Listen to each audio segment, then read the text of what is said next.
মহারাজ, প্রথমে আপনাকে অনেক অনেক প্রণাম। নারায়ণ। নাদ দ্য কসমিক সাউন্ডের এই পডকাস্ট চ্যানেলে আপনার একটা ছোট্ট সময় দেওয়ার জন্য। যবে থেকে আমাদের কথা হচ্ছে, আমি আপনাকে প্রথম প্রশ্নটা এটাই করেছিলাম যে বশীকরণ নিয়ে আপনার সঙ্গে কথা হবে। কেন কি লোকজন যখন কোনো একজন তান্ত্রিকের নাম শোনে তখন খুব ভয় পায়। আমারও যে ভেতরে একটু একটু ভয় করছে না তা নয়, তবে সেটা অনেকটাই কম। এই যে তান্ত্রিকের নাম শুনলে লোকজন ভয় পায়, এই ভয়ের পেছনে কারণটা বেকার কারণ। তান্ত্রিককে তো ভয় পেলাম না, আগে জানতে হবে তন্ত্র কি আর তান্ত্রিককে। একদম। আমার ভাষায় তান্ত্রিক হচ্ছে সেই যে মাতে লীন হতে পেরেছি, কারণ তিনি তো তন্ত্রের দেবী, তন্ত্র সাধনটাই পথ। তো যে পথ আমার মনে হয়, যদি গুরু হয়, গুরু তো মাধ্যম হন, মানে গুরু একটা পথ, তো সেখানে যদি গুরুকে আর ইষ্টকে অভেদ জানতে হয়, তাহলে পথটা অভেদ জানাই ভালো। যদি সর্বংস্খলিদং ব্রহ্ম হয়, গোটাটাই ব্রহ্মময়, ব্রহ্মকে ভয় পাওয়ার কিছু কারণ নেই। হ্যাঁ, এবার আমাকে জানতে হবে সে কি আদৌ তান্ত্রিক, না সে লাল কাপড়টি পরে বসে ব্যবসা করছে। যদি তন্ত্রের ব্যবসা হয়, তাহলে শটকর্ম হচ্ছে নিচু স্তরের কাজ, আর ওই শটকর্মটা কিন্তু উচ্চ স্তরের কাজ। ওই শটকর্মই মাকে পাওয়াতে পারে, আর ওই শটকর্ম দিয়ে লোকের ক্ষতিও করে যেতে পারে, ভালো করা যেতে পারে। এবার যারা ক্ষতি করে সেজন্য ভয় পায়। যেমনি কেউ এলো, এসে বললো, আমি একজনকে দেখেছি সাধু বাবাকে, দুজন শিষ্য, ধরো তুমি শিষ্য আমি শিষ্য নই, এলো, তুমি এসে বললে আমাকে যে ও তোমার ক্ষতি করেছে। হলো, আমি কিন্তু বিচার করলাম না ও আদৌ ক্ষতি করেছে কিনা। যেহেতু তুমি আমার কাছে আসো, আমার শিষ্য বা যাই হোক, এখন তো আবার টাকা পয়সার ব্যাপার আছে, দিচ্ছ, অত আমি দুম করে ক্ষতি করে দিলাম, তাহলে ভয় অটোমেটিক পাবে। আমি এরকম ওই সাধুকে দেখেছি পরে পাগল হয়ে নিজের গু নিজে খেয়েছে। আচ্ছা, এই তন্ত্রের ওই জায়গাটাই ভয়, যে ওটা ক্ষতি করে দেবে। এখন তো আদৌ ক্ষতি করার নয়, তন্ত্রের প্রত্যেক পৃথিবীতে যা আছে প্রত্যেকটা জিনিস ভালো। এবার আমরা সেটা কি করে ব্যবহার করব সেটা আমাদের উপর ডিপেন্ড করে।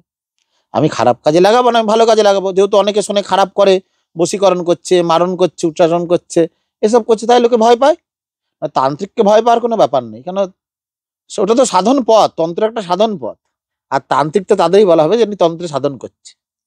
অতএব মার সাধক এক না হলে সেখানে মুশকিল আছে, সেটাকে তন্ত্র বলে না, তান্ত্রিকও বলে না। আমরা যেমন বিজ্ঞানের ভাষায় বলি যে বিজ্ঞানের অভিশাপও রয়েছে, আশীর্বাদও রয়েছে। একদম, তন্ত্রও তাই রয়েছে। তাহলে তন্ত্রের মধ্যে এরকম দুটো বিভাগ নিশ্চয়ই রয়েছে, তার কিছু ভালো রয়েছে, কিছু খারাপ রয়েছে। আমরা খারাপটা যেটা দেখি সেটা নিয়ে আমাদের মনের মধ্যে সংশয় থাকে।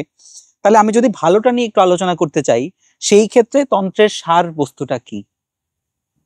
সেই ক্ষেত্রে তন্ত্রের সার বস্তু হচ্ছে তাকে পেয়ে যাওয়া বা তা তদ্রূপ হয়ে যাওয়া। সেটার জন্য কি করা প্রয়োজন? যদি সেটাই করতে হয়, তাহলে প্রথম কথা তো আমরা গুরুকরণ করা প্রয়োজন। 6টা লক্ষণ আছে, একটা সদ্গুরুর মধ্যে 6টা লক্ষণ আছে। বলছে 6টা লক্ষণের মধ্যে যদি একটা দুটো কোনো প্যান্ট শার্টের মধ্যেও পাওয়া যায়, প্যান্ট শার্ট পরা ছেড়ে দিলাম, সে বসন পরেনি, ভূষণ পরেনি, প্যান্ট শার্ট পরার মধ্যে আছে, তৎক্ষণাৎ তার শরণাপন্ন হয়ে যাও। আচ্ছা, তাহলে আগে ভালো গুরু দরকার। হ্যাঁ, যখনই তুমি তার শরণাপন্ন হবে, সে যে মন্ত্র দেবে, তাহলে সে মন্ত্র জপ করতে করতে নিশ্চয়ই তোমার ঈশ্বর পাওয়া হবে। বা মাকে সাধন করো, যে পন্থা সাধন করতে পারে, গণেশ হোক, সূর্য হোক, মা হোক, বিষ্ণু হোক, যে মন্ত্র সাধন করতে পারে, যদি তদ্রূপ হয়ে যাও বা তৎসম হয়ে যাও, তাহলেই তো সেটা সাধনা সিদ্ধি লাভ। তাহলে সেই 6টা গুণ কি কি? এটা একটা অদ্ভুত প্রশ্ন।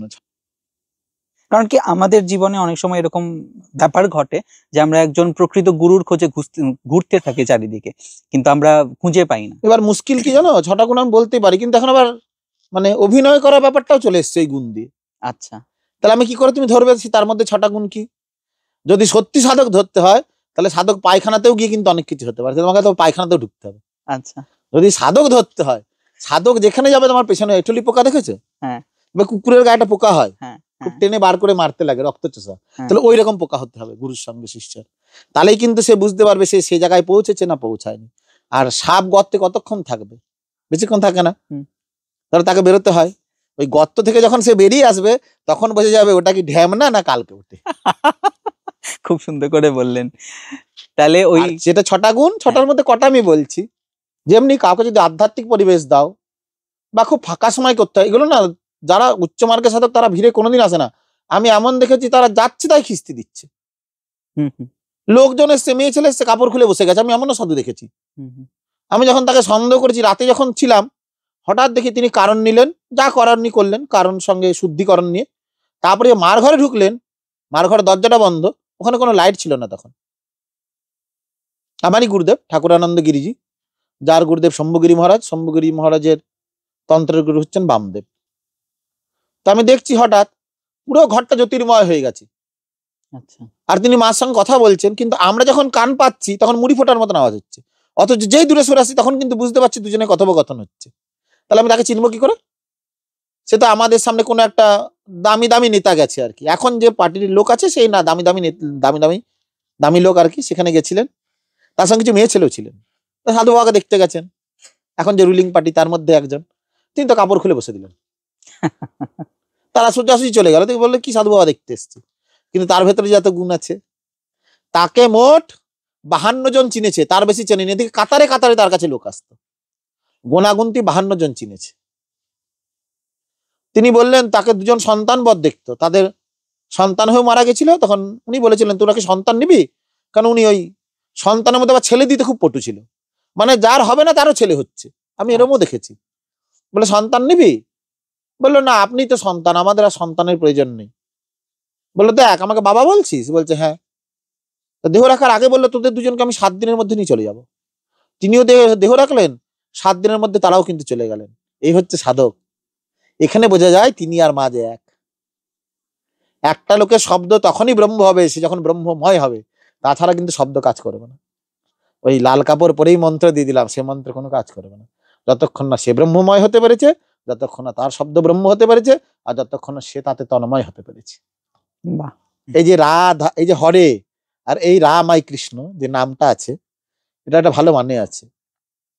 হরে মানে যার হরণ করার শক্তি আছে, কৃষ্ণ মানে যিনি আকর্ষণ করতে পারেন, আর রাম মানে যে রাম শব্দের অর্থ এখানে রমণ করার মতন বলে, এখানে রমণ বলতে কিন্তু আত্মরমণ, মানে সে আর সে এক হয়ে গেছে, এটাকে রমণ বলছে। এই রমণটা হচ্ছে উচ্চ স্টেজের রমণ, যেখানে ভগবান আর ভক্ত একসঙ্গে লীলা করছে, এবং কখনো তদ্রূপ হচ্ছেন, কখনো ভেদ হয়ে যাচ্ছে, কখনো দুজন দুজনকে আস্বাদন করছেন, কখনো দুজন একজন হয়ে যাচ্ছে। এখানে যখন যাওয়া যাবে তাকেও তুমি তান্ত্রিক বলতে পারো, তাকে তুমি সাধক বলতে পারো, তুমি যেখানে তাকে বসাতে পারো। তাকে নালির উপরে বসালেও সে গন্ধ ছাড়বে, আর তাকে চন্দনের জায়গায় রাখলেও সে চন্দনের সেন্ট ছাড়বে, যা খুশি। তাকে নালিতে রাখলেও সে চন্দনের সেন্ট ছাড়বে। যেমন আরেকজন বলি, তুমি যখন বললে সাধক কি করে চিনবে, আমি তারাপীঠ গেছি, তারাপীঠ অনেকবার গেছি। ভিরিঙ্গি বাবা বলে একজন বাবা ছিলেন, আমার সঙ্গে আরেকজন ছিলেন, তিনিও পুজো পাঠে আছে, আমি নামটা বলতে চাইছি না, তার সঙ্গে আমার অনেকদিন ছাড়াছাড়ি। যাই হোক, তো উনি, আমি মুন্ডমালিনী তলায় বললাম যে একজন সাধকের খুব প্রয়োজন, বলছে ভিরিঙ্গি বাবা বসে আছে যান। বললাম কোথায়, বলছেন অমুক জায়গায়। এমন জায়গায় বসে আছে তার চারিদিকে গু, আচ্ছা সে হাগার মতন ওখানে বসে রয়েছে, কতগুলি কুকুর সামনে বসা আর বিড়ি খাচ্ছে। মানে একটা লাল পুরো সোয়েটার, তারপর একটা তার থেকে একটু ছোট লাল জামা, তারপর একটা লাল হালকা সোয়েটার, তারপর আবার জ্যাকেট টাইপের, মানে অদ্ভুত দেখতে, আর গায়ে পুরো কালো, মানে চানই করেননি উনি কোনোদিন, চানই করতেন না। আমাদের দেখে বলছে এই শালা কেন এসছিস, মানে আরো দিলেন খিস্তি, সে খিস্তিতে আমি যাচ্ছি না, কেন আমাদের সত্যি মুখ ফুক ভালো না, আমরা এটা খুব পছন্দ করি আর কি। আচ্ছা সময় সময় বামদের দিয়েছেন, ঠাকুর দিয়েছেন, সেই রকম আর কি। একটা আরো 2-4টে খিস্তি দিল, দেখলে তো যাওয়ার লোক নয়। আর না বাবা কিছু নিতে এসছি। কিছু নিতে এসছিস? হ্যাঁ। দিয়ে তিনি বললেন তাহলে মুন্ডমালিনী তোরা নাট মন্দিরে বসগা, আমি অমুক জায়গায় যাচ্ছি, এই এতক্ষণ পর আসবি। ঠিক আছে, গেলাম, বেশিক্ষণ না, ওই নালিটার কাছ থেকে এসে বসলাম, 2-3 মিনিটে গেলাম। ওমা, উনি দেখি একটা সিঁড়ির ওপরে বসে, সিঁড়ি মানে একটা লজ বা কিছু হচ্ছিল, আমি তখন অনেকদিন যাইনি, আমি বলতে পারবো না, ওই সিঁড়ির মাঝের ধাপে বসে আছে। দিয়ে বলছে তাড়াতাড়ি সিঁড়িতে উঠতে হয়, তাড়াতাড়ি সিঁড়িতে উঠতে হয়, সময় থাকতে সিঁড়িতে উঠতে হয়। তা আমি না চিন্তা করছি উনি কি বলছে, আমি একটা চিন্তা করে ওখানে চুপচাপ দাঁড়িয়ে আছে, আমি বুঝতে পেরেছি। কিন্তু আমার সঙ্গে যে গেছিল সে না দৌড়ে সিঁড়ি দিয়ে উপরে উঠে গেল, ঘর ঢুকে যাচ্ছে, বলছে শালা নাম রে, ওই উপরে উঠতে বলিনি আমি, সময় থাকতে তাড়াতাড়ি উপরে উঠতে হয়, সময় চলে গেলে কি ওঠা যায়? তখন হাতে পায়ে বাবা বাদ ধরে। এই যে কথাটা, এটা তো তুমি কি বুঝলে, মানে সময় থাকতে কোথাও যেতে হবে, তীর্থ করতে হবে, মানে হাতে পায়ে ব্যথা উঠবে, কথাটা তো নয়। বলছে যতক্ষণ এই যৌবনতা আছে ততক্ষণ সাধন করে তাড়াতাড়ি সিঁড়িতে উঠতে হয়, আর যৌবন যে ঢলে যাবে তখন না হবে সাধন, না উঠবে কুলকুণ্ডলী শক্তি, সবই তখন শিথিল হতে থাকবে। উনি কিন্তু বুঝিয়ে দিলেন এই কথা যে বাবা তাড়াতাড়ি সিঁড়িতে উঠতে হয়, সময় থাকতে সিঁড়িতে উঠতে হয়। আপনারা সবসময় ওই কথাটা কেমন ভাবে বলেন যে এটা থেকে অনেকগুলো রাস্তা বেরিয়ে আসে, হ্যাঁ, যে যেটা বুঝতে পারছে সে সেটা নিশ্চয়ই, তোমার যেমন আধার তুমি তেমন ধরতে পারবে, তুমি যেমন তপস্যা করেছো, যেমন জপ ধ্যান করেছো, গুরু যে মন্ত্র দিচ্ছে, যেমন সাধনা করেছো তেমন ধরতে পারবে। তুমি যদি সেরকম ভাবে না করে ধরতে পারবে না। আপনার এই সাধন জীবনে কিভাবে আসা? এটা কিন্তু আমি বাবু বলতে পারবো না, এটার কোনো আমার লজিক নেই। মানে অনেকে বলে, আমি স্পষ্টই বলে দিচ্ছি, অনেকে বলে মেয়ের থেকে ধোকা খেয়ে আসা, অনেকে বলে সম্পত্তি নেই তার জন্য আসা। আমি কিন্তু বলতে পারবো না যে আমার কিসের জন্য আসা। তবে আমি যেটুকু জেনেছি, আমি আমার সম্বন্ধে বলছি না, নিজের ঢাক নিজে পিটাতে নেই, তাহলে সে সাধক নয়। কর্পূরের ঢাকনা খুললে কর্পূর উড়ে যায়, কর্পূর আটকে সাবধানে রাখতে হয়। সেটা হচ্ছে, আমি যেটা আমার ঠাকুমা আমার মার মুখে শুনেছি, আমার যে ঠাকুমার শাশুড়ির যিনি শাশুড়ি, আমাদের যশোর জেলায় বাড়ি ছিল, মণিপোতা গ্রাম, বিশহরি। আর আমার মামা বাড়ি ছিল ঢাকা বিক্রমপুরে। তা আমি শুনেছি যে আমার ঠাকুমার শাশুড়ির যিনি শাশুড়ি কি সাধন করেছে জানি না, আমি যেটুকু শুনেছি, কেন তাদের আমার ঠাকুমার আগে তো অনেক ছোটতে বিয়ে হতো, কেউ কেউ হয়তো দেখেছেন। যেমনি আমার ঠাকুমা বলছেন উনি কোনোদিন কম্বল টম্বল পেতে শুতেন না, কম্বল পেতে শুতেন, বিছানায় শুতেন না। আচ্ছা। আর উনি যখন শুতেন, উনি বালিশ দিতেন না, সাপ নাকি সে লেজ গুটিয়ে যেমনি বসে থাকে ওরকম বসে থাকতো, উনি তার মধ্যে মাথা দিয়ে শুতেন। এবং উনি মানে রান্না করছেন, হয়তো একটা ছোট্ট মেয়ে এসে বললো, এই চ চ চ, নাতির ঘরে পুতি, তার ঘরে নাতি, কত কিছু দেখলি, আর কত মায়া বাড়াবি, চ সিদ্ধেশ্বরী তলায় আম গাছের কাছে চ, সিদ্ধেশ্বরী তলা চ। আমি অনেকক্ষণ ধরে এসছি, একটু কথা বলি। সবাই দেখতো একটা বাচ্চা মেয়ে হাত ধরে নিয়ে চলে যাচ্ছে, কেউ কেউ জিজ্ঞেসও করতে পারতো না, উনি খুব একটা রাগী টাইপের ছিলেন। তারপরে অনেকে দেখেছেন যে উনি ওইখানে একটা শিবলিঙ্গ ছিল আম গাছের নিচে, ওই শিবলিঙ্গের উপরে দাঁড়িয়ে এলো চুলে উলঙ্গ তপস্যা করছে না, দুটি সাপ পাহারা দিচ্ছেন, ঠিক ওই দুটি সাপই। আচ্ছা। এটাও শুনেছি একজন মুসলমান নাকি দেখতে গেছিলেন, দেখে ব্যঙ্গ বিদ্রুপ করেছেন। তা ওই সর্পই নাকি বলেছে, যখন রাতে তুই ল্যাংটাই দেখতে গেলি মেয়ে ছেলেকে, ওকে তোরা যখন জানিস, তা তুই শুনে নে, আমার ছবলে তোর বংশ নাশ হয়ে যাবে। আচ্ছা। এ কিন্তু তাও হয়েছে, সে কিন্তু তার বংশে এখনো কেউ কেউ জীবিত আছে। তার আমাদের ঘরটাও নিয়ে নিয়েছিল, অনেক হয়েছে ওই ঘরটার পরে, অনেক অত্যাচার হয়েছে, মা অনেক কিছু দেখিয়েছে। তারা ঘরে টিকতে পারেনি, তারা ঘরের পাশে ঘর করেছে, এখনো তারা আমাদের দেখলে ভালোবাসে এবং এখনো বলে যে ঠাকুর আপনাদের বাড়িটা আপনারা নিয়ে নিন, ও বাড়িতে টিকা যাবে না।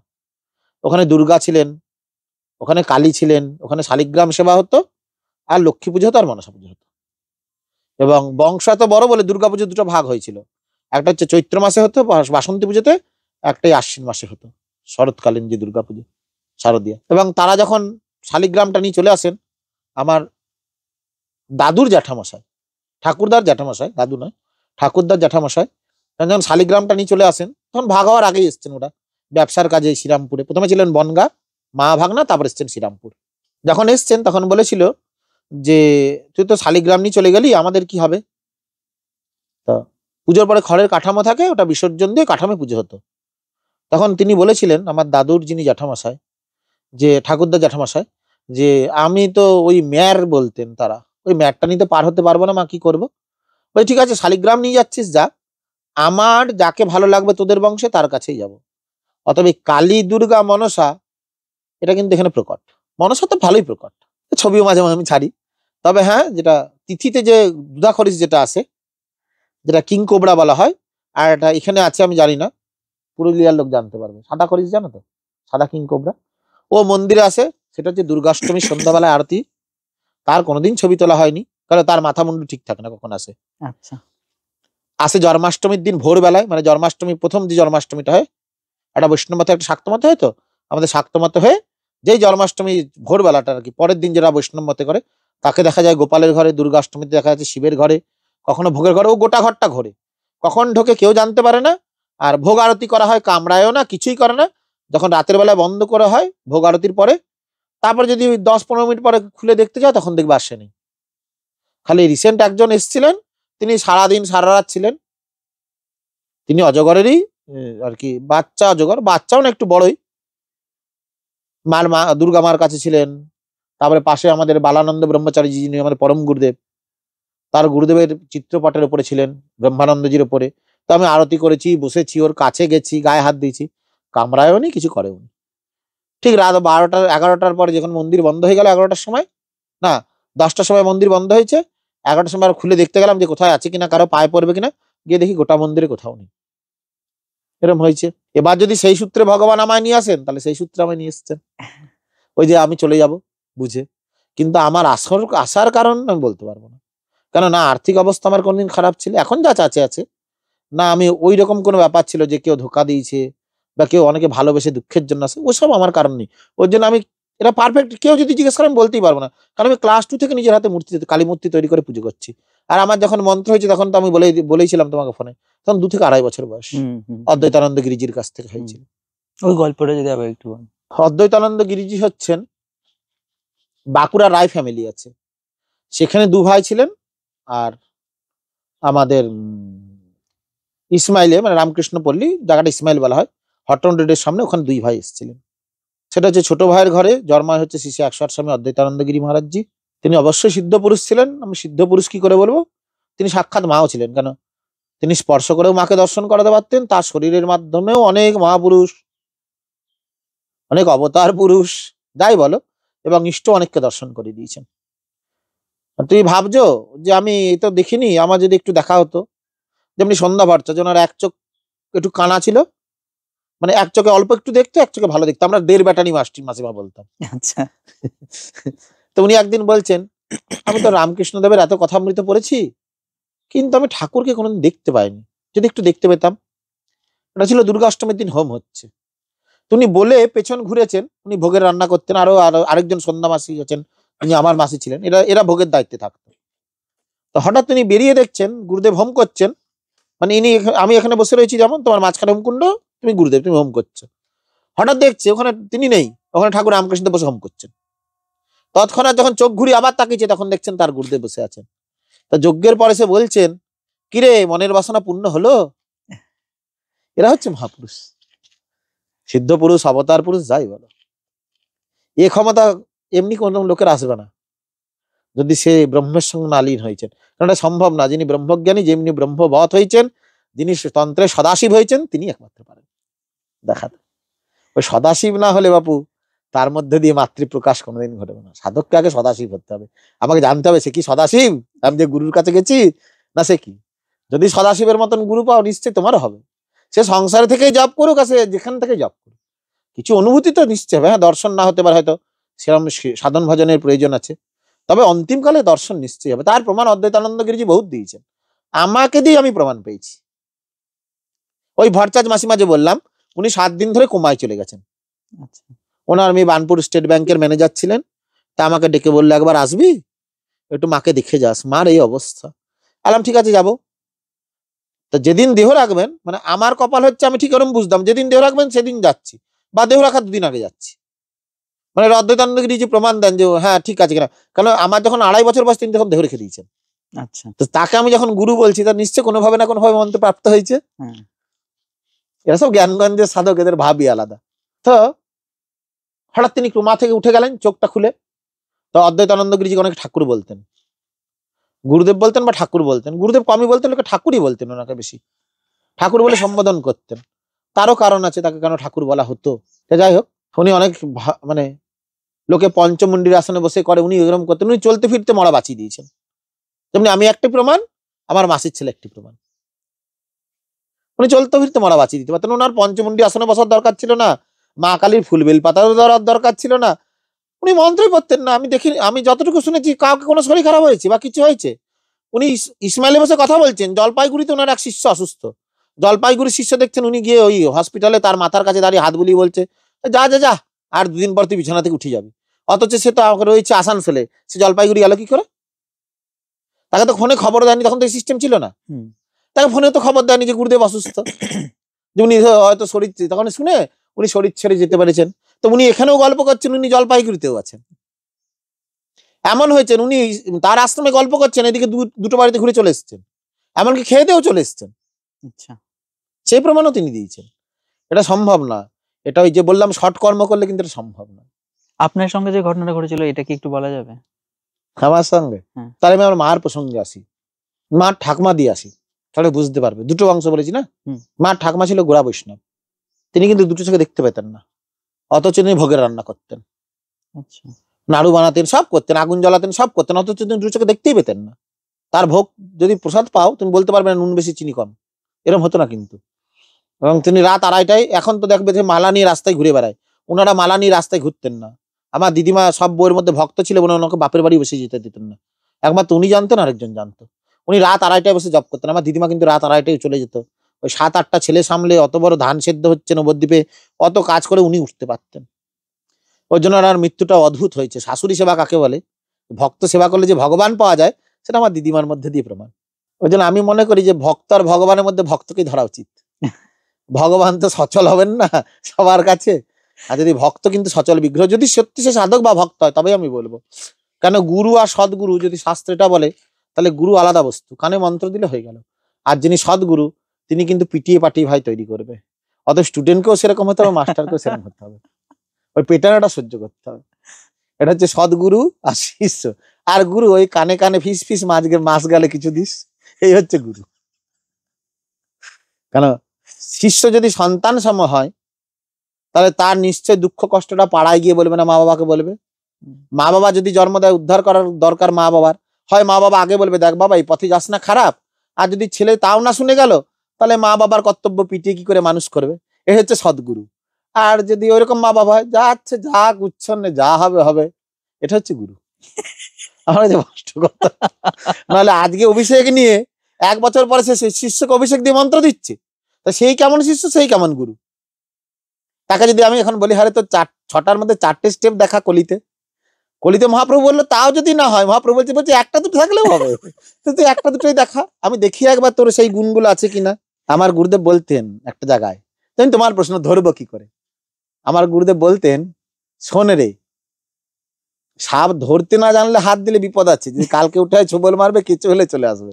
কিন্তু যদি কেউটে ধরতে যাস না, দেখবে একটা গোড়া আছে, একটা গোড়া, ওই গর্তে নামালে কালকে উঠে আপনি বেরিয়ে আসবে। ওই পরিবেশটা তাকে দিতে হবে, বা ওই পরিবেশেই তোমাকে ধরতে হবে, তার জেগেছি কি জাগেনি।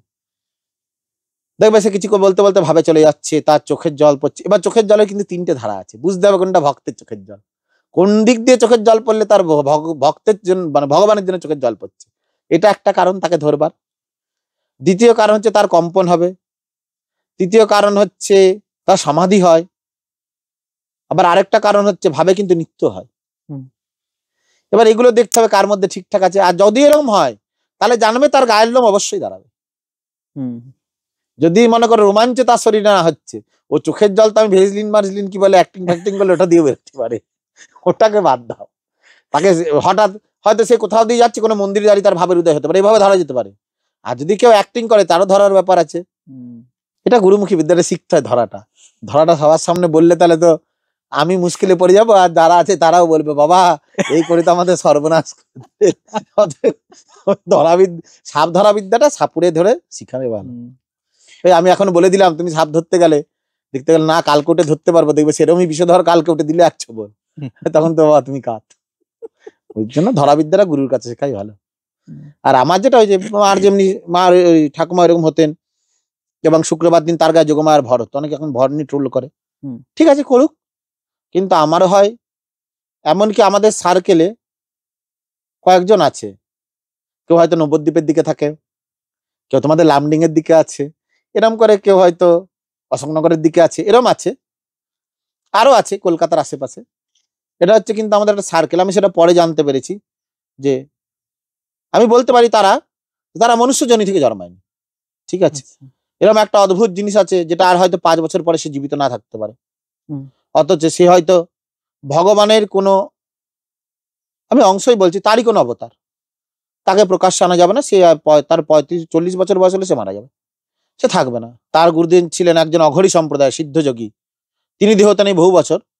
তার শিষ্যদের কাছে যদি তারা তাকে আহ্বান করে, সে সশরীরে এসে কথা বলে। ঠিক কি বলবো, আমি এরকম দেখেছি, অদ্বৈতানন্দ গিরিজির দীক্ষা করেছিলেন বালানন্দ ব্রহ্মচারীজি, যিনি দেওঘরে হচ্ছে চলন্ত বৈদ্যনাথ বলা হতো। ওনার গুরু মোহনলাল গিরিজি, উনিও যোগী, ইনিও যোগী, এরা সবাই তন্ত্র জানতেন। এবং অদ্বৈতানন্দ গিরিজির যিনি জ্যাঠামশাই ছিলেন, শুনেছি তার মন্ত্র নাকি বামদেবের কাছ থেকে, একটা ডায়েরি ছিল। পরবর্তী ক্ষেত্রে তার একজন এমন শিষ্য আছে, সে অপপ্রয়োগ করাতে তিনি হোমে ধরে আহুতি দিয়ে দেন, এবং মার কাছে বলেন যে এরপরে যে আসবে মা, তোমাকে কিন্তু তাকে সব দিতে হবে, কেন আমি এই শিষ্যের জ্বালা এগুলো রাখতে পারছি না। সে একটু অপব্যবহার করতে শুরু করে, অপব্যবহার ভালোই অপব্যবহার করে। তা মা বলেছিলেন, ঠিক আছে, যদি সেরকম আধার হয়, তাহলে নিশ্চয়ই সে সব পাবে, আমি তার কাছেই থাকবো। তা আর এটা মার কথা থেকে, প্রসঙ্গ থেকে অদ্বৈতানন্দ গিরিজি বারবার আসছে। মার ঘটনায় আসি। তো উনি 2:30টায় উঠে জপ করতেন, ভোরবেলায় মঙ্গল আরতি সারতেন, উনি পুজো করতেন এবং ওই ব্রহ্ম মুহূর্তে মা যোগমায়া তার গায়ে আসতেন এবং যাকে যা বলতেন, যা বলেছেন সব মিলে গেছে। এবং কি ওনার ওইখানে অনেকে মানে একটা তমাল গাছ ছিল, এখন নেই, বলে নষ্ট হয়ে যায় পরবর্তী ক্ষেত্রে। ওই তমাল গাছে অনেকে দেখেছে রাধাকৃষ্ণ ঝুলছেন, অনেকে নিতাই গৌর দর্শন করেছেন এই ঘরের সামনে। যেমনি আমারই মার কথা বলি, আমার মারই কুলকুণ্ডলী শক্তি জাগ্রত ছিল। তিনি স্বপ্নে মন্ত্র পেয়েছেন, পেয়ে তখন তিনি ক্লাস 9-এ পড়েন, তখন মন্ত্র পেয়েছেন। তিনি অদ্বৈতানন্দ গিরিজির কাছে গেছেন, যেহেতু আমার মাসি, মেসো এবং তার 2 ছেলে দীক্ষিত, তো মাসির বাড়িতে আসতেন আসানসোলের নবদ্বীপ থেকে। তো অদ্বৈতানন্দ গিরিজির কাছে গেছেন, গিয়ে বলেছেন বাবা আমি দীক্ষা নেবো। তো উনি বলছেন এসব মাছের বাজার নাকি, মানে উনি যেহেতু এদেশি, এরা বাঙাল, ওহ বাঙালরা এলেই খালি বলে মন্ত্রের বাজার, মাছের বাজার খুলে বসেছি আমি, মাছ বিক্রি করছি বসে বসে। তো মার মনে একটু কষ্ট হয়। বিশাল বড় নাট মন্দির, ওনার কথা বললে সে কি হবে জানো, সে শিব গড়তে না বাদর গড়ে ফেলি। অদ্বৈতানন্দ গিরিজি, ঠাকুরানন্দ গিরিজিদের সম্বন্ধে বললে, বা আমাদের মাঝখানে ছিলেন কৈলাস মহারাজ, যিনি আমায় গার্ড দিয়েছিলেন অদ্বৈতানন্দ গিরিজি দেহ রাখার পরে, আর ঠাকুরানন্দজির কাছে যাওয়ার আগে অবধি উনি একটা গার্ড ছিলেন। উনি সরে যাওয়ার পরে ঠাকুরানন্দ গিরিজি আসেন। উনি অদ্বৈতানন্দ গিরিজির শিষ্য ছিলেন বিরজানন্দ গিরি মহারাজ, ডাক নাম কৈলাস মহারাজ, তিনিও সিদ্ধ। তাকে তিনি তো লেখাপড়া জানতেন না, তাকে মন্ত্র দিয়েছে, গোয়ালা ঘরের ছেলে, বলছে বাবা কি মন্ত্র জপ করবো। দিয়ে মাকে বলছেন মা আমার কি ঈশ্বর দর্শন হবে না, দেখে সেই ঘুরে ফিরে অদ্বৈতানন্দ গিরিজি। তা দাদু বসে রয়েছেন নাট মন্দিরে, উনি গর্ভগৃহে আরতি করছেন। দাদু বললে বিরজানন্দ এদিকে আয়। মানে আমি অদ্বৈতানন্দ গিরিজিকে দাদু বলছি, আমার গুরুদেব হতো, কেন আমি জানতাম আমার দাদু মানে অদ্বৈতানন্দ গিরিজি ছোটবেলা থেকে। আমার কোনো দাদু ঘর নেই, মামা ঘর নেই, ওই যাই আমার দাদু ঠাকুরদা বলতো, উনি জানতেন। এই জন্য অনেকে রাগ করতেন, হ্যাঁ তুই দাদু বললে অদ্বৈতানন্দ গিরিজিকে বলে দিস, আমার বাড়িতে অনেকে রাগ হতো।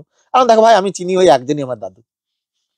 অনেকে বলতেন এই তোর কি এটা মামা বাড়ি, আলাম না এটা মামা বাড়ির থেকে বড় কোনো বাড়ি। তো ওইরকম বসে রয়েছেন অদ্বৈতানন্দ গিরিজি। যাই হোক অদ্বৈতানন্দ গিরিজিকে আমি দাদু বলছি, যদি মুখ ফসকে বেরিয়ে যায়, নাম তো বারবার ধরা উচিত না গুরুদেবের, তাহলে বুঝে নেবে আর কি যে উনি অদ্বৈতানন্দ গিরিজি। তেরম দাদু বসে রয়েছেন গর্ভগৃহে, মহারাজ আরতি করছেন।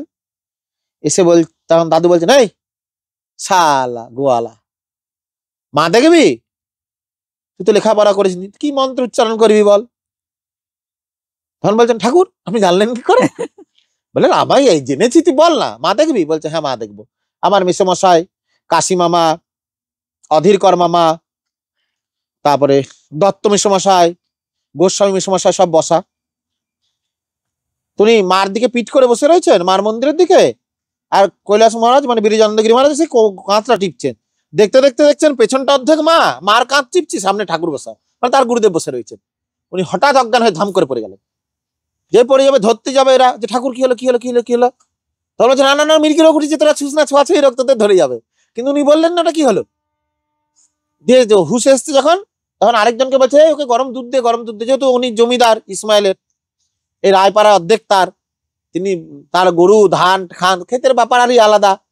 বলছে দুধ দে দুধ দে দুধ দে। দিয়ে বলছে এবারে যা, কি দেখলি, চুপচাপ ঘর চলে যা, দুধ খা, ওটা খাবার আছে খেসবি পরে, আর কিন্তু তুই বাইরে আসবি না, কিচ্ছু বলতে পারবি না। পরে মহারাজ এই কথাটি, দাদু দেহ রাখার পরে, গুরুদেব দেহ রাখার পরে আর কি, মহারাজ অনেক কিছু বলেছেন। তিনি দেহ রাখার পরেও আমি দেখেছি দাদু তার সঙ্গে সে কথোপকথন করতেন। হাওয়া নেই, কোনো কিছু নেই, পর্দাটা হঠাৎ দেখলাম দাদুর বিগ্রহের সামনে একটা পর্দা আছে, পর্দাটা সরে গেল, কৈলাস মহারাজ উঠে বসে কি কথা বলছে। আবার দেখলাম কৈলাস মহারাজ শুয়ে পড়লো। এগুলো ফাঁকা সময় দেখা যেত লোক সমাজে, কিন্তু এগুলো সত্যি দেখা খুব মুশকিল। আবার হয়ে গেল, পর্দাটা দেখে লেগে গেল। আমি চিন্তা করলাম ও তার মানে বুড়োই বেরিয়ে এসেছিল। পরে মহারাজকে জিজ্ঞেস করতাম, মহারাজ অনেক কিছু বলেছিলেন পরে গোপনে, মহারাজ সামনে কিছু বলেননি। তো এবার আবার প্রসঙ্গে এড়িয়ে গেলাম। অদ্বৈতানন্দ গিরিজির এখনো সশরীরে তিনি দেখা দেন, সবাই দেখা দেন, যে যার আমার গুরু, কেন মিথ্যে কথা বলবো, নিশ্চয়ই সশরীরে আসেন, দেখা দেন। আমার চোখ নেই, আমি হয়তো দেখতে পারি না, কিন্তু আসেন, তার সে ক্যাপাসিটি আছে, তার অনেক প্রমাণ আছে। ওই যে বললাম কোমায় ছিল, উঠে বসে বলছে ঠাকুর এত কষ্ট দিতে হলো, তুমি তো এলে আগেই নিতে পারতে আমায়। তখন দেখছি পর্দাটা হালকা সরে গেল, কোনো হাওয়া নেই। যে 7 দিন কোমায় বসা, সে উঠে বলছে ঠাকুর এতদিন পর নিতে আসতে হলো, ঠাকুর এত কষ্ট না দিলে কি হতো না। উঠে জয়গুরু বসে শুলেন আর মারা গেল। অদ্ভুত। আবার পর্দাটা হালকা হিলে গেল, যখন ঢুকছে তখন বলছে ঠাকুর, তখন কিন্তু পর্দাটা স্টপ। যে বললো ঠাকুর এতদিন পরে নিতে হয়, উনিও শুয়ে মারা গেলেন, পর্দাটাও হালকা সরে গেল। আমি নিজে প্রমাণ, মানে কি বলবো। আচ্ছা মার প্রসঙ্গটাকে বলে নি। ওনার কথা বলতে গেলে তোমার গোটা এখনো 1 বছর লাগবে আমার কাছে, এত প্রমাণ আছে ওনার সম্বন্ধে। দিয়ে ওই মা ঠাকুমা ওইরকম যোগমায়ার ভর হতেন, যাকে যা বলতেন হতেন। সেই সূত্রে হয়তো আমার মার কিছু পাওয়া, মার কুণ্ডকুণ্ডলী শক্তি জাগ্রত ছিল, মা যেখানে সেখানে সমাধিস্থ হতেন। তারপরে মা জপ করলে মার আসন উপরে উঠতো। এমনকি একটা মন্ত্র ছিল, গঙ্গাপাড়ের একজন সিদ্ধ সাধক, তিনি শুধু চা খেতেন, তিনি 500 আটা দিয়ে 5000 লোক খাওয়াতে পারতেন, ধুনিতে লুচি করে করে। সে আমার মারাই গল্প করেছে, এরকম অদ্ভুত অদ্ভুত ঘটনা। এবং তিনি যখন রটন্তী চতুর্দশীতে পুজো করতেন, তেনার যখন দেহ রেখে সমাধি হয়, সেই দিনই গঙ্গা ফুলে ফেপে উঠে তার সমাধি থেকে তার বডি, দেহটা এবং তার যে বিগ্রহ নিয়ে গঙ্গা গর্ভে লীন হয়ে যান। একদম সেই দিনই গঙ্গা সে ভেঙে দিয়ে যায়। সমাধি দেওয়ার পরেই গঙ্গা সে তাকে নিয়ে গেছেন। ওনার যেটা মন্ত্র ছিল, মা এখন মনে নেই, স্মরণে নেই, মা বলে ওগুলো নয়, মা আসলে বলতে চায় না। ওই মন্ত্র দিয়ে ফুল গেছে, যে দেবতার নামে ফুলটা গাঁথবে, কোন একটা মন্ত্র ছিল, তাকে কিন্তু সাক্ষাৎ সেখানে আসতে হবে। আচ্ছা, এই গুণটা আমার মার মধ্যেও ছিল। তারপরে যে অদ্বৈতানন্দ গিরিজির কাছে দীক্ষা নেন, ও যেন হয়তো আমার সেই সূত্রে হতে পারে, মা আমার মার বাড়ি এরকম ছিলেন, আমার ঠাকুমাদের বাড়িতে এরকম ছিলেন, বাবাদের বাড়িতে হয়তো মা সেই সূত্রে আমায় নিয়ে এসছেন। এবার সেটা কিন্তু গ্যারেন্টি নয়, আমি বলছি। সেটা তো আসলে এখানে তো আর স্ট্যাম্প দেওয়া কিছু নেই যে আমি তোমাকে বলবো হ্যাঁ সেই সূত্রে। তুমি যেহেতু বললে কেন আসা, হয়তো এর জন্য আসা। এবং যেটা আমি শুনেছি পরবর্তী ক্ষেত্রে অনেকের মুখে, যে মনলাল গিরিজি মানে অদ্বৈতানন্দ গিরিজি যে সন্ন্যাস গুরুদেব, তিনি নাকি কোনো কারণে নিয়ে এসছেন, আমার এখন নাকি আসার সময় ছিল না। আচ্ছা, সেটা আমি পেছনে শুনেছি কার কাছে, ঠাকুরানন্দজির মুখে। মানে এগুলো না সব সেটিং। যখন আমার মা বিয়ে হয়নি, তার আগে যে আমি অদ্বৈতানন্দ গিরিজির কাছ থেকে ঠাকুরানন্দ গিরিজির কাছে যাবো, ঠাকুরানন্দ গিরিজির কাছ থেকে শ্রীরামপুরে তারাতীর্থ আশ্রমের প্রজ্ঞানন্দজির কাছে যাব, এটা কিন্তু আমি তাদের মুখেই শুনেছি সেটিং। এবং যেটা আমার একটু অদ্ভুত লাগে, আমি যদিও অত বড় উচ্চ স্টেজের মনে করি না, এটা নাকি আমার জন্মবার আগে এরা নাকি সব যোগাযোগ ছিল এদের। তুমি অদ্বৈতানন্দ গিরিজির গুরুদেব মহনলাল গিরিজি ঠাকুরানন্দজিকে বলে যায়, যেহেতু ঠাকুরানন্দজি একদিকে ওনার ভস্মী গুরু ভাই শিষ্য শম্ভু গিরিজির, একদিকে ওনার সম্পর্কে নাতি। আবার অদ্বৈতানন্দ গিরিজি আবার তারাতীর্থাশ্রমের প্রজ্ঞানন্দ গিরিজিকে বলে যায়। মানে একটা বিবরণ দেয় যে এরম এরম আছে, তোমাকে কুম্ভে সংস্কার দিতে হবে। এগুলো আমি তাদের মুখে, মানে তাদের শিষ্যদের মুখে শুনেছি। মানে প্রজ্ঞানন্দ গিরিজি স্মরণে আছে কি জানি না, প্রজ্ঞানন্দ গিরি মহারাজজি উনি কিন্তু আমাকে ডাইরেক্ট বলে, উনি পেছনে বসে তারামা পুজো করছেন, আমি পেছন দিক দিয়ে ঢুকছি, যেহেতু শ্রীরামপুর এখন বাড়ি, তখন যেতাম, ঢুকছি, উনি বলছেন এই কুম্ভের সংস্কার তোর তোর হবে আমার কাছে। তখন কিন্তু বিরজানন্দ গিরি মহারাজ জীবিত। বিরজানন্দ গিরি মহারাজ দেহ রাখার পরে আমি ঠাকুরানন্দজির কাছে গেছি। ঠাকুরানন্দজির কাছে 7 বছর থেকে কিন্তু আমি প্রজ্ঞানন্দজির কাছে গেছি। কারণ আমি বললাম কেন আপনার থেকে নেবো, বিরজানন্দ গিরি মহারাজ জীবিত আছে, আমার দাদুর শিষ্য, আমি তার থেকে নেবো না? বলছি দেখবি কি হয়। কিন্তু ঘুরে ফিরে কুম্ভের সংস্কার ওনার কাছে হয়, ওনার কথাটা কিন্তু আমার মনে আছে এখন। এটা আমাকে এইভাবে তৈরি, এবার জানি না বাকিটা মা জানেন আর গুরুরা জানেন, বাকিটা আমি কিছু বলতে পারছি না। এবার আমার যেটা, আমি হওয়ার আগে ও মার ব্যাপারটা দিয়ে, মা ওরকম কোনায় বসে রয়েছে যে এই মাছের বাজার, কেন মন্ত্র দেবো, এলেই বাঙালরা মন্ত্র চাইছে। তো মা বসে রয়েছে, তো মার মাথায় হাত দিয়ে বলছে যা তোর কালকে দীক্ষা হবে। উনি অদ্ভুত, কিন্তু কাল দীক্ষা হবে মনে হবে, যা পরে যা আছে তাই নিয়ে চলে আসবে। কাকে বলতেন এই পাঁচ থালা লাগবে, অমুক লাগবে, তসুক লাগবে। কাকে বলতেন না না, অনেক উনি এমনও করেছেন, কেউ দীক্ষা নিতে এসছে গরিব, কিছু নেই, ধুতি দিয়ে দিয়েছে মন্দির থেকে, কুশের আসন বা কোনো কম্বল আসন দিয়েছে, মন্ত্র দিয়ে দিয়েছে, বলছে একটা হর্তুকি আছে, বলছে ওটাও নেই ঠাকুর, উনি হর্তুকি দিল, উনি 1 টাকা দিল, ওটাই আবার নিয়ে নিল, মন্ত্র দিয়ে দিল, যাতে জপ কর গা। তো মাকে বলছে যা মন্ত্র হবে। তো অদ্ভুত, মা তো ওনাকে বলতে যায়নি যে তিনি কি মন্ত্র স্বপ্নে পেয়েছেন, যে মন্ত্র স্বপ্নে পেয়েছেন উনি সেই মন্ত্র দিয়েছেন। এবং অদ্ভুত, তিনি যখন মন্ত্র দিতে বসতেন, পরে হয়তো কম, তার কাছে কিন্তু তিনি বসে ধ্যানস্থ হয়ে মা দেহতে আসতেন, সমাধিস্থ তো ওই অবস্থায় মন্ত্র দিতেন। এবং কাউকে কিন্তু বলতে হতো না আমার কি মন্ত্র দরকার। এখন যেমনি আমরা এরকমই সাধু, তো একটু জিজ্ঞেস করি, আমি জিজ্ঞেস করি, আমি যেতে পারিনি, তোমার কোন মন্ত্রটা ভালো লাগে বলো, কিন্তু তার সামনে এটাও হতো না। মানে যখন যখন মন্ত্র দিচ্ছে মনে হচ্ছে 16 বছরের মেয়ে মন্ত্র দিচ্ছে। এবং সেটা অ্যাক্টিং নয়, সেটা কিন্তু পরে সেই গলা করতে পারতেন না উনি, ওই জন্য উনি মন্ত্র খুব কম দিতেন, 1 জন 2 জন 5 জন, কোনো সময় হয়তো ওই অবস্থাতেও না দিতে পারেন, অনেকে ওই অবস্থাতে পায়নি, অনেকে এমনি মন্ত্র হয়, কিন্তু তাদেরও বলতে হয়নি যে ঠাকুর আমাকে এই মন্ত্রটা দিন। এবং একটা প্রবাদ বাক্য আছে যে এই পরম্পরা থেকে যে মন্ত্র নেবে তার কোনোদিন অন্ন বস্ত্র বাসস্থানের অভাব হবে না।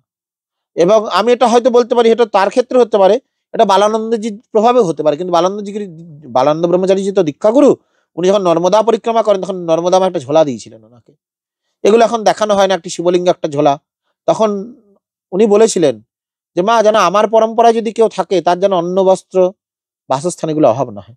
মা বলেছিলেন তোর সন্তানটা দুধে ভাতেই থাকবে যা। উনি একটা ওই নর্মদা মা পরিক্রমা করতে করতে মা অন্নপূর্ণা একটি ঝোলা পেয়েছিলেন, নর্মদা মাকে দর্শন করেছেন, পেয়েছেন উনি কিছু জিনিস, হয়তো সেই থ্রু দিয়েই হয়তো আমাদের চলছে, সেটাই রাস্তা। ওই জন্য উনিও বলতেন। এবং এটা প্রবাদ বাক্য আছে মানে যারা আর কি ওই মন্দিরের সম্বন্ধে জানে, আমি বাজার করতে গেছি, আমাকে যেই শুনেছে বলছে ওই মন্দিরে দীক্ষা নিলে কিন্তু আমার থাকা খাওয়ার অভাব হবে না। এটা বাস্তব, কিন্তু আমি দেখেছি এটা হয় না। কারণ ওনার অনেক গরিব শিষ্য তো ছিল, কিন্তু কেউ বলতে পারবে না বাবা। যেমন উনি একটা অদ্ভুত জিনিস, আরেকজন ছিল যার কাছ থেকে আমার মাসি শিখেছেন।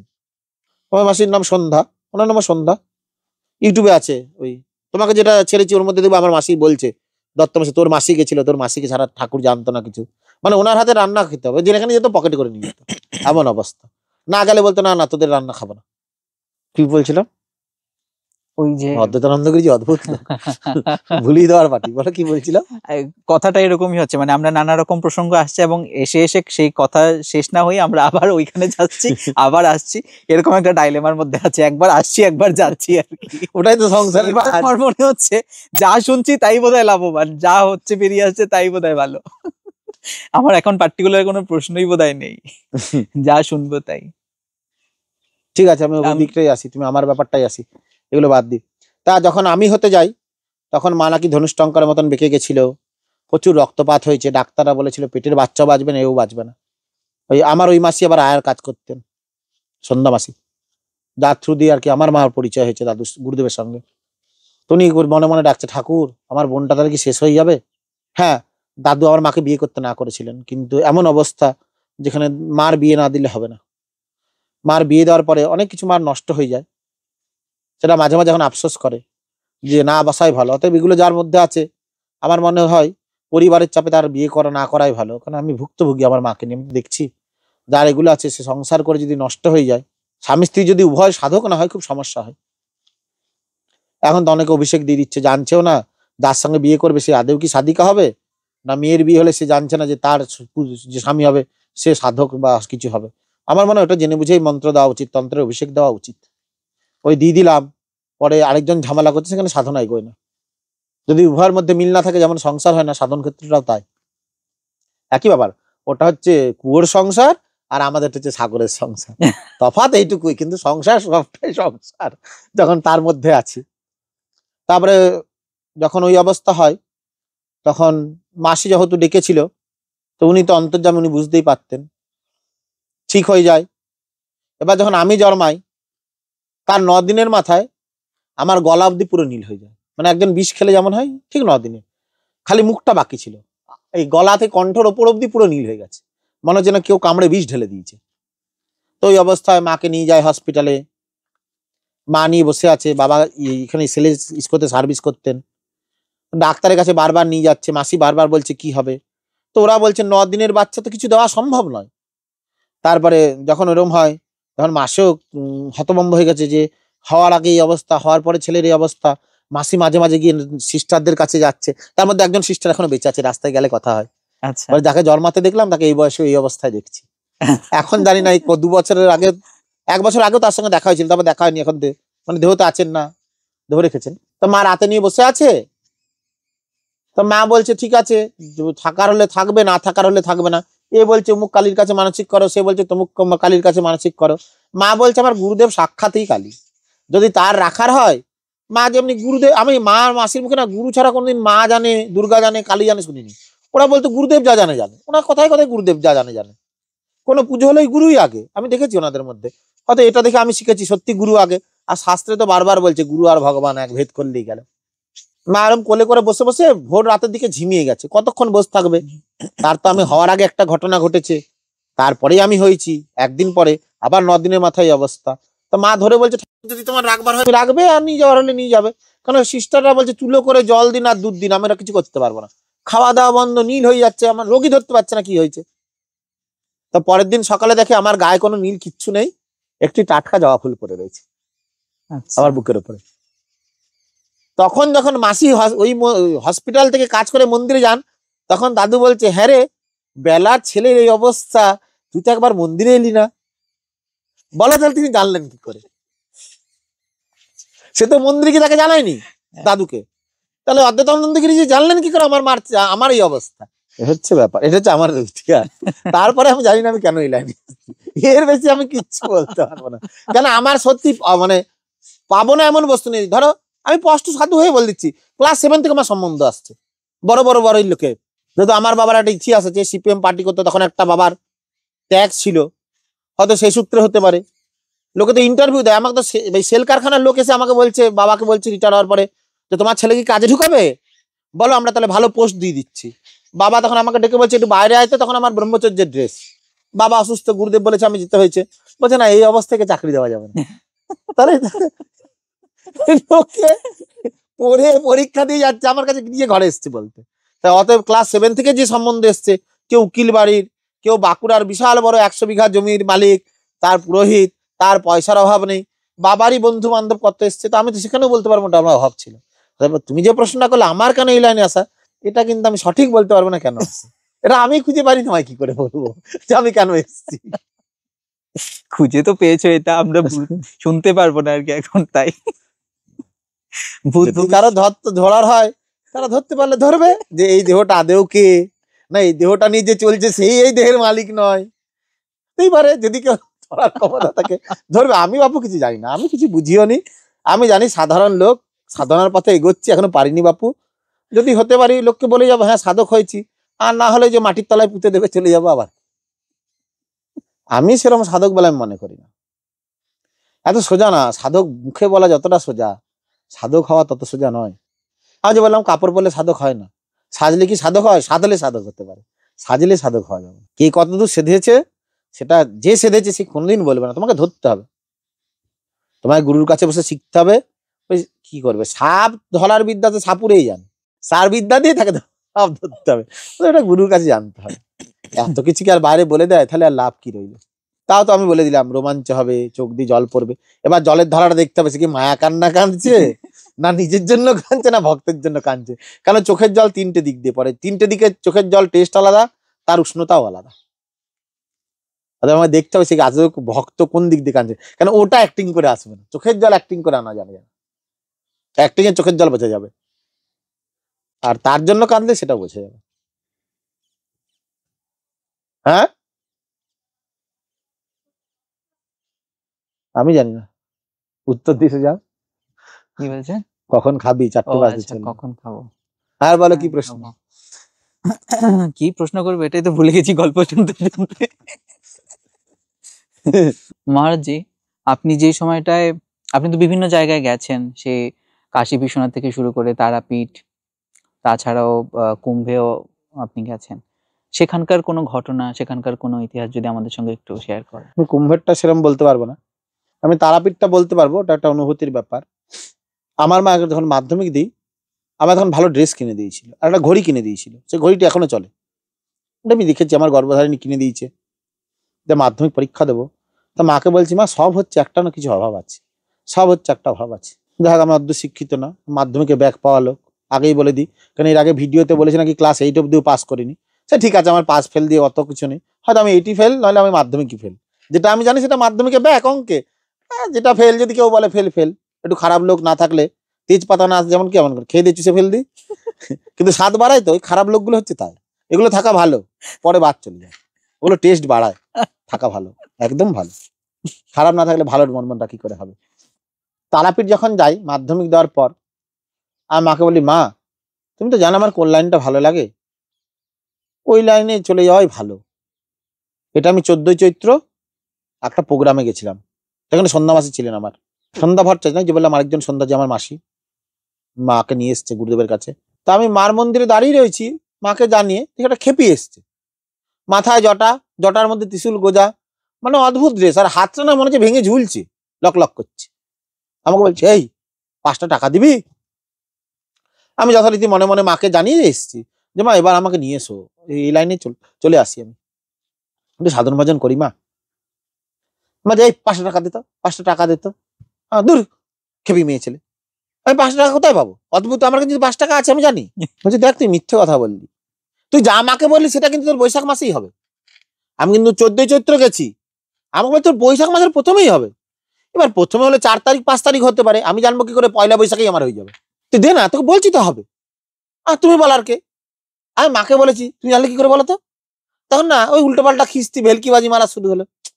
5 টাকা আমি দেবো না, আমি দেখবো তুমি কে, তারপরে টাকার পয়সার ব্যাপার। ওমা দেখি 5, আমরা 5টা টাকা নিয়ে তোমার কি হবে? বলছি 5 টাকা দিলেই অনেক। এবার 5টা টাকা মানে, তো আমি যদি এখন বুঝি তাহলে হয়তো পঞ্চভূত নিয়ে বসে রয়েছেন তিনি, নিলে পঞ্চভূত আবার ভূত তিনি নিয়েছেন, 5টা টাকাই চাইছে। দিয়ে আমি বললাম, ঠিক আছে, আমার কাছে নেই। কিন্তু উনি আমার পেছনে ছাড়েনি, উনি ওই তার আমার উঁচু বেদিটাতে আমি বসা, তখন এত উন্নত হয়নি, উপরে বেদিটা, উনি নিচে দাঁড়ানো, ঠিক আছে, আমি বেদিতে সিঁড়িতে চেপেছি, উনি নিচে দাঁড়িয়ে চাইছে। অটোমেটিক আমার পায়ের গোড়ার কাছে ওনার মুখটা, হঠাৎ দেখি 5 টাকার কয়েনটা গড়ি গড়ি চলে গেছে। আমি মাসিকে বললাম, ও মাসি, আমার সব টাকা পয়সা চলে গেল। আর মাসি বকা, হ্যাঁ তারাপীঠ ঘুরতে এসেছিস, টাকা পয়সা চলে গেল মানে? বললাম, জানো না, ওই যে 5 টাকা চাইলো খেপি মাটা, চলে গেল 5 টাকাটা গড়ি গড়ি। দেখি ব্যাগ ফুটো হয়েছে কিনা, ওমা আমি ব্যাগ দেখে দেখে তাও কোনো ফুটো মাটা কিচ্ছু হয়নি, কিন্তু 5 টাকার কয়েনটা নেই। দিয়ে হেসে বলছে, কিরে এই তো দিবি না বললি, এই তো তোর 5 টাকা পেয়েছি, তোর 5 টাকা আমি পেয়ে গেছি। ওমা বলে দেখি উধাও, উধাও খেতে গেছি শ্মশানে, প্রোগ্রাম হচ্ছে, ওমা ওখান থেকে ধেই ধেই করে নিচে বেড়াচ্ছে গানে।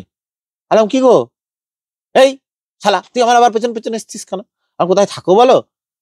আমি সবখানেই তো আছি, আবার আমায় কোথায় খুঁজে বেড়াচ্ছিস? আমি সবখানে আছি।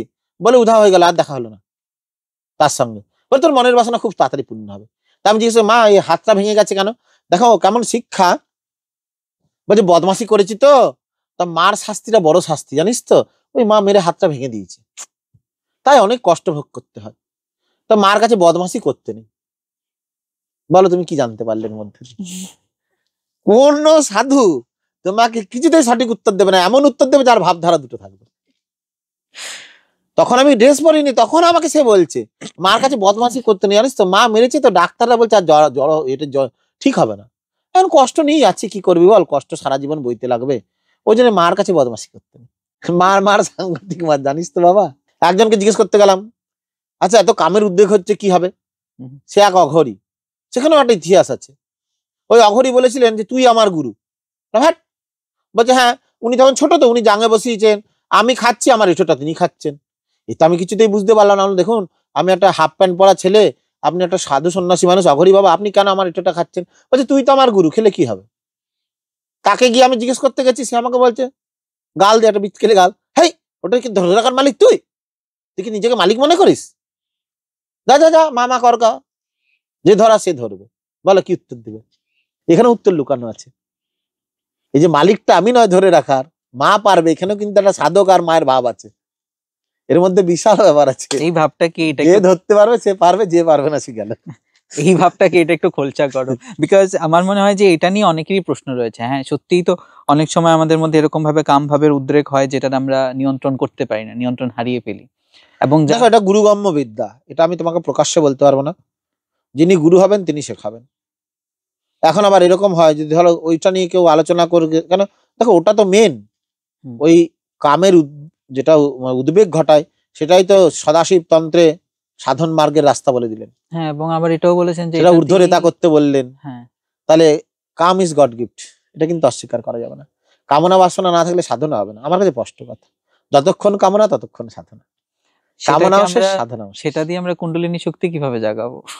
সেটা গুরুগম্য বিদ্যা, এই বিদ্যা তোমাকে এখানে আমি বলতে পারবো না, এটা গুরুদেবের কাছে কি জিজ্ঞেস করো, তারা বলবে। ওই যে বলেছি যে একটা কালীর কনসেপ্ট আছে খুব ভালো, যেটা আমি পেয়েছি, জানি না কোনো সাধক পেয়েছেন কিনা, শাস্ত্র কতটা সম্মতি দেয়। কারণ আমি একটা জিনিস জানি যে ওঙ্কারটাও কিন্তু ব্রহ্ম মন্ত্র নয়, ভুলে যাবে। অনেকে বলে প্রণবটা ওটা ব্রহ্ম মন্ত্র, ব্রহ্ম মন্ত্র নয়, ব্রহ্ম উচ্ছিষ্ট হয় না, ওই মন্ত্র বাবার কালে কারো উচ্ছিষ্ট হয়নি, যে যে সাধক তার মধ্যেই আছে, তার মধ্যে দিয়েই লয় হয়েছে। কারণ ওটা যখন আসবে তুমি খুব যে 7 দিন কি 21 দিন বাঁচবে, আচ্ছা, তার বেশি কিন্তু তোমার শরীর থাকবে না। ওর জন্য মা সহজে এই পথটা দেন না, ওটা শেষকালের পথ। ওই ব্রহ্মময় হওয়াটা কিন্তু শেষকালের ব্যাপার। কেন মা জানেন আমি যদি এখনই ব্রহ্মময় করে দিই, একে দিয়ে সংসারের কাজ হবে না, এ তো উঠতে উঠার চেষ্টা করবে। তোমার ধরো একটা খাবার বস্তু গাছে টাঙানো আছে, তুমি খিদে পেয়েছে তোমার, তুমি খেতে পাচ্ছ না, তুমি যতই যাই অবস্থা না, তুমি চিন্তা করবে গাছ থেকে এখন পরে খাবো, হ্যাঁ খেলেই তো খিদে মিটে গেল, তারপর তোমার আর খিদেটা থাকবে। তা মা ওটা জানেন যে কে দেওয়া যাবে না, কে ওই সময় দেবো।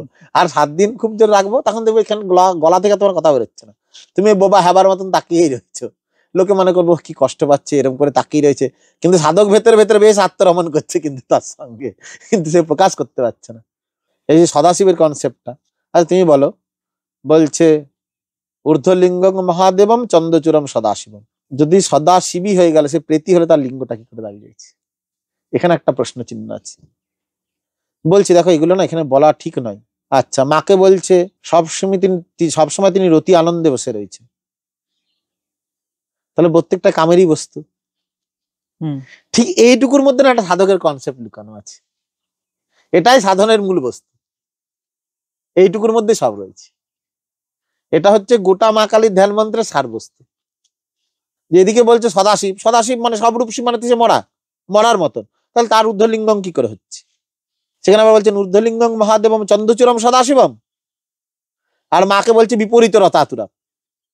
তাহলে মা মরার সঙ্গে কি প্রতিক্রিয়া করবেন? এই কনসেপ্টটা যদি ভাঙতে পারে বা কোনো গুরুদেব যদি এই কনসেপ্টটা শিষ্যকে শিখায়, অটোমেটিক তার মধ্যে মা উদয় হতে বাধ্য। ওই জন্য বলছে সবর হৃদয় পরিসংস্থিতা, সবাই হৃদয়ে তিনি দাঁড়িয়েছেন। তা মরার মধ্যে কি করে চিন্তন হয়? তার মানে তুমি যেটা আছে এটা কিন্তু তোমার মরা শরীর, এর কোনো ভ্যালু নেই। যতক্ষণ তোমার মধ্যে মাতৃশক্তি বা যে শক্তি ধরতে পারে, সে শক্তি যতক্ষণ রয়েছে ততক্ষণ তুমি জীবিত, সে শক্তি বেরিয়ে গেলে তুমি মরা। তাহলে চিন্তা করো তোমার মধ্যে সেই শক্তিতে লিঙ্গ দাঁড়ায় কি দাঁড়ায় না, এটা না পুরো দেহতত্ত্বের ব্যাপার। কিন্তু তন্ত্র যোগ বলে অনেকে আলাদা, কিন্তু আমার মনে হয় না, হয়তো পথ আলাদা আলাদা হতে পারে, কিন্তু কনসেপ্টটা তাই। ওখানে ব্রহ্ম, এখানে মা। তন্ত্রে মাই ব্রহ্ম, ওখানে ব্রহ্ম ব্রহ্ম, যার জন্য মাকে ব্রহ্মময়ী বলা হয়। এই কনসেপ্টটা যেদিন জানতে পারবে বা কেউ যদি গুরুরা কৃপা করে জানিয়ে দেন, এটাই সাধনার মূল বস্তু আসলে তন্ত্রের, তাহলে তুমি তান্ত্রিক হয়ে গেলে। তোমার যে প্রশ্ন ছিল তান্ত্রিক, তাহলে তুমি তান্ত্রিক হলে। ওই আত্মশক্তি যেদিন তোমার চোখের সামনে দেখতে পাবে, সেদিন জানবে তুমি সিদ্ধ হয়েছো। ওটাই কিন্তু মা। ওই মা উপরে দাঁড়িয়েছিল কল্পনা শক্তি। কালীকে ওই রকম দেখতে, কেউ বলুক তো হ্যাঁ কালী ওই রকমই দেখতে। তাহলে কখনো কালীর 2 হাত, কখনো কালীর 8 হাত, কখনো কালীর 16 হাত, এগুলোকে আসছেন কোত্থেকে?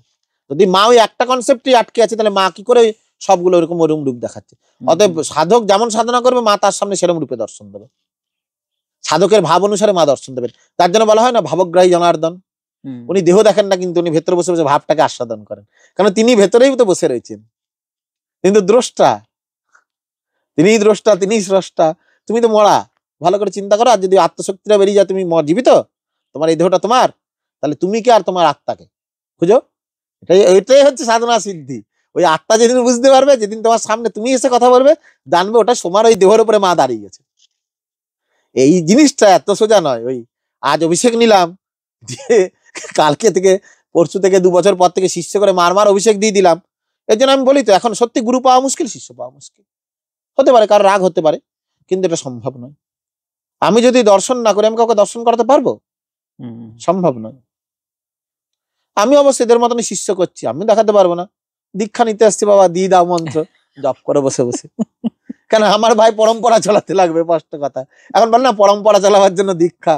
তুমি যদি পরম্পরা চালাবার রক্ষক হও, তাহলে অনেক লোকের তো বংশ থাকছে না, তো তারা তো বিয়ে করে বংশ রাখতে পারছে না। তুমি বলছো সন্ন্যাসী আমি পরম্পরা রাখবো। ওটা মা যদি বহন করে নিয়ে যায় ভালো কথা। যেমনি বাচ্চা ধারণের ক্ষমতা, তেমনি শিষ্য ধারণের ক্ষমতা গুরুর, একই ব্যাপার। সে ওখান থেকে পরম্পরা চলবে, এখানে চলবে।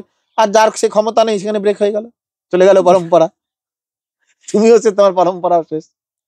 এটা পুরোটা মার উপর ডিপেন্ড করে, তুমি কিভাবে কি করবে। আর যেটা বললাম যে কাম আর রতির ব্যাপার, ওইটুকুর মধ্যে উত্তর দেওয়া আছে। সর্বসার ওইখানেই রাখা আছে। কামাখ্যামাই সর্বেশ্বর, আর বাবা বিশ্বনাথ লিঙ্গ রূপে আছেন। এই দুটোই সর্বেশ্বর। এর থেকে এরপরে সার খুঁজতে গেলে আর পাওয়া যাবে না।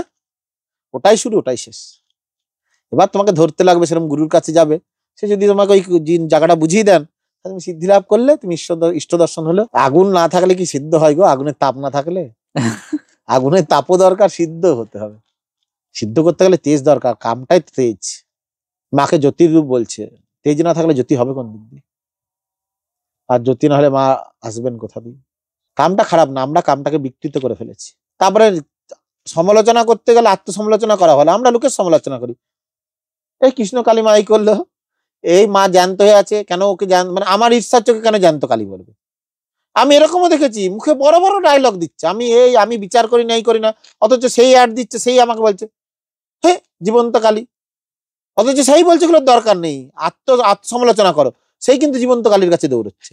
আমি আসি এখনো মানে স্টুডেন্ট, আমি বসে বসে এগুলো শিখি যে কে কি বলছে। আমি শিক্ষক হতে পারিনি, চেষ্টা চলছে। যদি মা করান শিক্ষক হব। আর যদি মা বলে না তোর বংশ এখানেই শেষ, পরম্পরা শেষ, তুই মাটির তলায় বসে চুপচাপ থাক, তাই থাকবো। আমার কোনো ব্যাপার নেই। মাথা ব্যথা তার, সে কি করবে? হ্যাঁ, আমি চেষ্টা করবো নিশ্চয়, আমি চাইবো অদ্বৈতানন্দ গিরিজি, ঠাকুরানন্দ গিরিজিদের পরম্পরাটা চলুক, কারণ এরকম সিদ্ধ পুরুষ সম্বন্ধে একদম ধামাচাপা পড়ে যাওয়াটা ঠিক না। আসলে এরা প্রচারমুখী কোনোদিন হননি, আর আমিও কোনোদিন প্রচারমুখী হয়নি। আমাকে জিজ্ঞেস করেছিল, এই তুমি যে ইউটিউবটা দেখলে, বরাকার একটা বিশাল প্রোগ্রাম হয়েছিল, তো ওখানে যে কালী মন্দিরের ঠাকুর মশাই উনি পাঠিয়েছিলেন ইউটিউব আমার কাছে, আমি জানতাম না উনি আসবেন। তো ওনার সঙ্গে বলতে বলতে বলতে বলতে উনি বলছেন, তাহলে বাবা আপনি কিছু বলেন না, প্রচার কেন করেন না? আর আমি তখন ঠাকুরের একটা কথা মনে পড়লাম, দেখো ঠাকুর রামকৃষ্ণদেব এক জায়গায় বলছে, তার আদেশ না প্রাপ্ত হলে জ্ঞান দিতে যাস না, তার অনুমতি না হলে মন্ত্র হয় না, তার আদেশ না হলে জ্ঞান দিস না। তা আমি ওটাকে একটু মানি। যদি মনে করে মা যে প্রচার হওয়ার আছে তাহলে হবে। আমাকে এর আগে অনেকে বলছে আপনি প্রচার করেন না, কোনো বিল ছাপান না, কিছু ছাপান না, কিছু কোথাও টাকাও আদায় করতে যান না। বললাম না, ওই ঝোলা ধরে যতটুকু আসছে ততটুকুই ঠিক। ওই কালী পুজোর আগে বেরাতাম, কালী পুজোর দিনে গোটা গ্রাম ভিক্ষা করে চলে আসতাম, আমি বাইরে কোথাও যেতাম না, কারো কাছে সেরকম চাইও নি কোনোদিন। হ্যাঁ, যাদের যাদের চিনি বলেছি এরম এরম অবস্থা, হয়তো টাকা দিয়ে হেল্প করেছে। তা তাকে বলেছিলাম যে মা যেদিন চাইবেন সেদিন হবেন। তা সে ওনাকে পাঠিয়ে পরে আমায় ফোন করে বলছে মা চেয়েছে।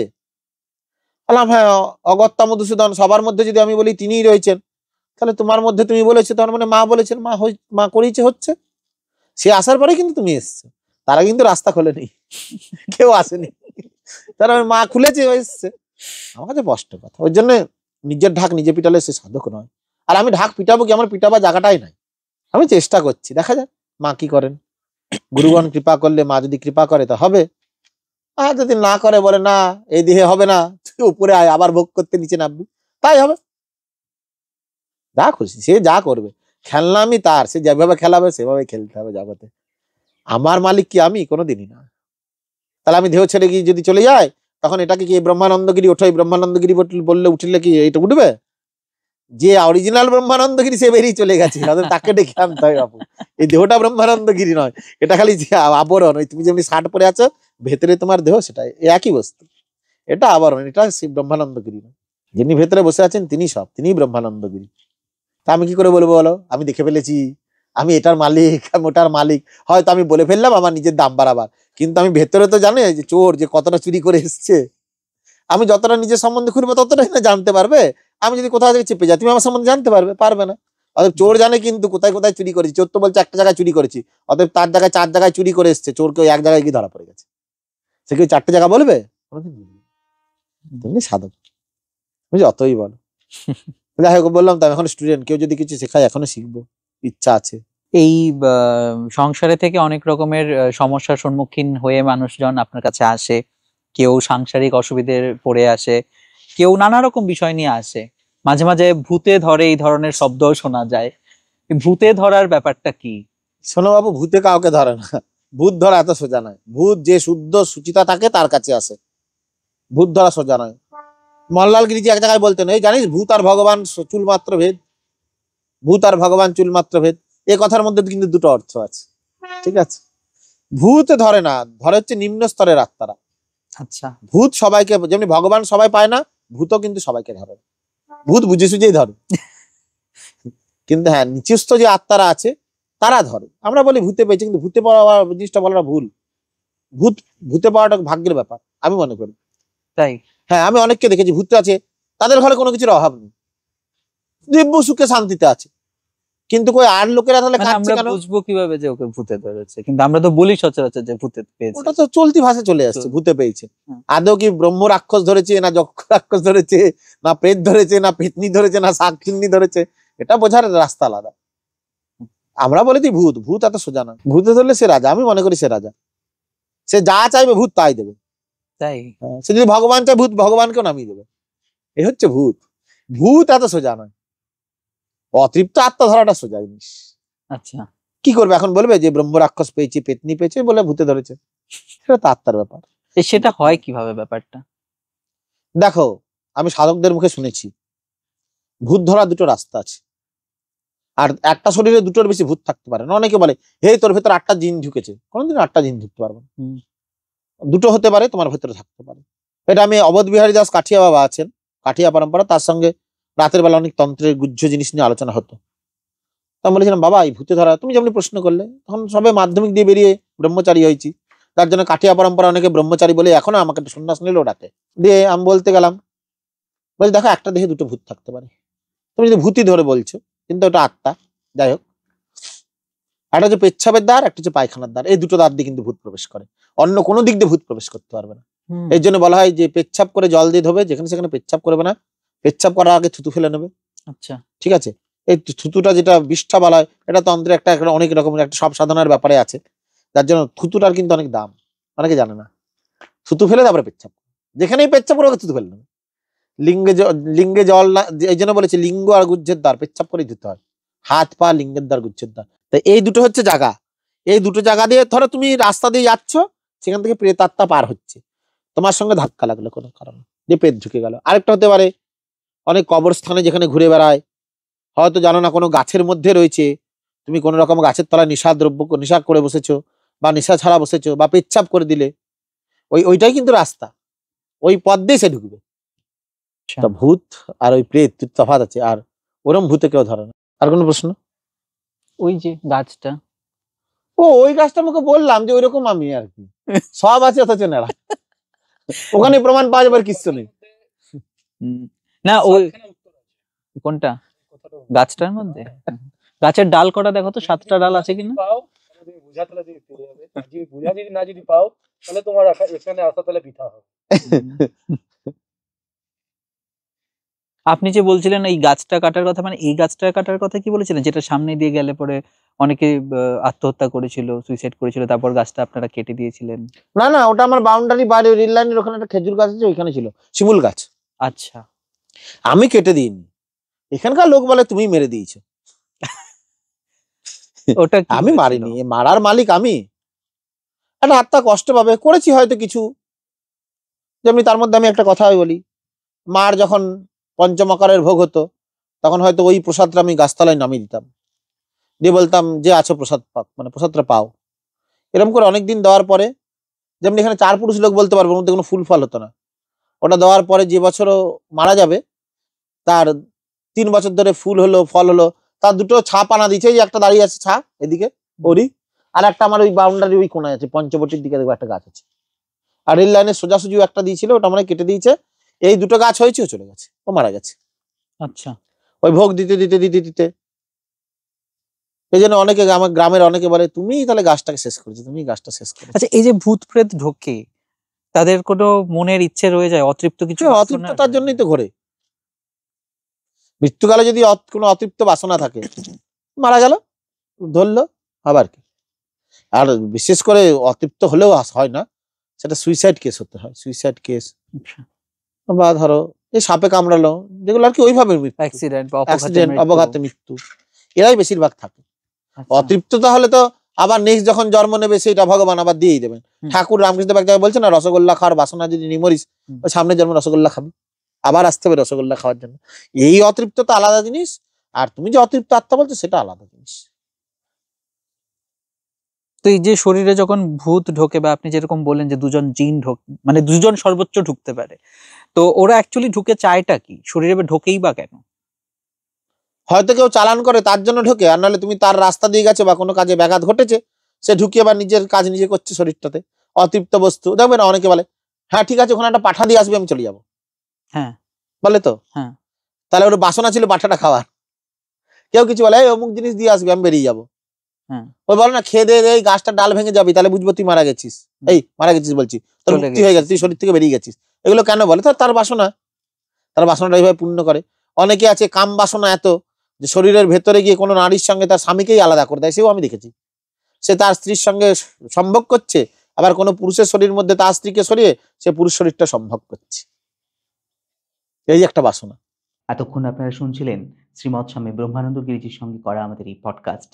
আমি মহারাজজিকে যেসব প্রশ্ন করব বলে ভেবে গিয়েছিলাম, তার কিন্তু কিছুই করা হয়ে ওঠেনি। কিন্তু মহারাজজি আমাদের সঙ্গে যা যা কিছু গল্প শেয়ার করেছেন, সেই সবটুকুই আপনাদের সামনে প্রস্তুত করার চেষ্টা করলাম। তবে এই পর্যন্ত পডকাস্টটি আপনারা যারা দেখলেন, তারা যদি আপনাদের জীবনের কোনো রসদ খুঁজে পেয়ে থাকেন, কিংবা আপনাদের মনে যদি কোনো প্রশ্নের উদ্রেক হয়ে থাকে, তা অবশ্যই কমেন্ট বক্সে আমাদেরকে লিখে জানান। আমরা চেষ্টা করব মহারাজজির সঙ্গে আবার নতুন কোনো পডকাস্ট আপনাদের সামনে উপস্থাপন করার জন্যে। আমরা ফিরবো নতুন কোনো পডকাস্ট নিয়ে। ততক্ষণ পর্যন্ত সবাই ভালো থাকবেন, সুস্থ থাকবেন। আবারও দেখা হচ্ছে। নমস্কার।